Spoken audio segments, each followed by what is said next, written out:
السلام علیکم ورحمۃ اللہ وبرکاتہ۔ نحمدہ ونصلی علی رسولہ الکریم، اما بعد فاعوذ باللہ من الشیطان الرجیم، بسم اللہ الرحمن الرحیم۔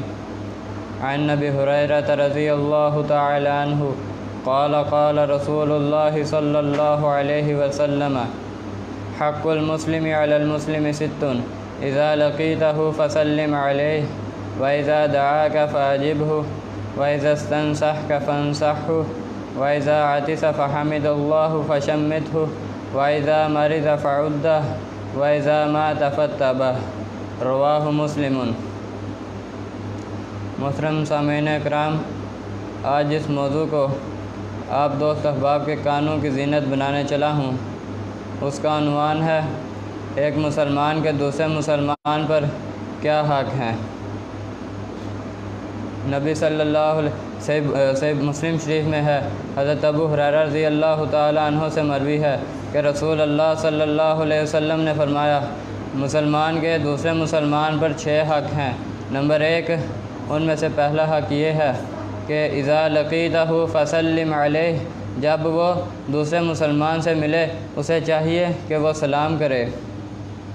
حضرت علی رضی اللہ تعالی عنہ سے روایت ہے کہ فرماتے ہیں، یجزی عن الجماعۃ اذا مروا ان یسلم احدہم ویجزی عن الجماعۃ ان یردہ احدہم، کہ تم میں سے جب بھی کوئی ایک جماعت گزرے تو اسے چاہیے کہ ان میں سے کوئی ایک سلام کرے، اور جو دوسری جماعت کو چاہیے، فرض ہے اس پر کہ وہ بھی اس کے جواب میں اس کا جواب دے۔ اور ایک اور دوسری میں فرمایا گیا ہے، فرمایا وخیرہم الذی یبدأ بالسلام، تم میں سے بہترین وہ ہے جو سلام میں پہل کرتا ہے۔ ایک اور روایت میں حضرت ابو ذر رضی اللہ تعالیٰ عنہ سے مروی ہے کہ رسول اللہ صلی اللہ علیہ وسلم نے فرمایا، لا تحقرن من المعروف شیئا ولو ان تلقى اخاک بوجہ طلق، کہ لا تحقرن من المعروف شیئا، کہ تم میں سے کوئی بھی شخص چھوٹی سی بھی نیکی کو حقیر نہ جانے، کیوں نہ کہ وہ چھوٹی نیکی، کیوں نہ کہ وہ کسی سے کشادہ چہرے کے ساتھ ہی ملنا ہی کیوں نہ ہو۔ نمبر 2، وَإِذَا دَعَاكَ فَأَجِبْهُ، کہ جب وہ تمہیں کسی چیز کی دعوت دے تو تمہارا فرض ہے کہ تم اس کی دعوت کو قبول کرو۔ نمبر 3، وَإِذَا اسْتَنصَحَكَ فَانصَحْهُ، جب تم سے وہ مشورہ طلب کرے تمہارا فرض ہے کہ تم اس کا جواب دو، تم اس کا فیصلہ دو، اچھا فیصلہ دو اسے۔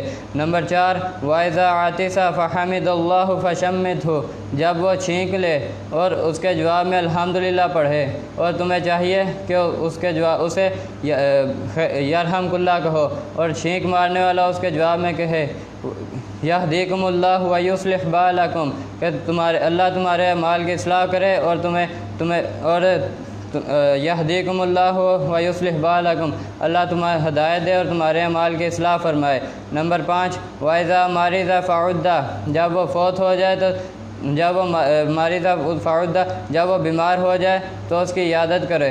نبی صلی اللہ علیہ وسلم نے فرمایا، جو شخص صبح کے وقت کسی بیمار کی بیمار پرسی کرنے جاتا ہے اور شام تک اس کے لیے 70,000 فرشتے دعائیں فرماتے ہیں، دعائیں مغفرت کرتے رہتے ہیں، اور جو شخص شام کو جاتا ہے اس کے لیے 70,000 فرشتے صبح تک دعائیں مغفرت کرتے رہتے ہیں۔ نمبر 6، وَإِذَا مَاتَ فَاتَّبَعَ، جب وہ فوت ہو جائے تو وہ اس کی پیروی کرے، یعنی کہ اس کے جنازے میں شریک ہو اور اسے دفنا کے گھر آئے۔ میری اللہ سے دعا ہے کہ جو سنا ہے اس پر عمل کرنے کی توفیق عطا فرمائے۔ وما علیہ الا البلاغ۔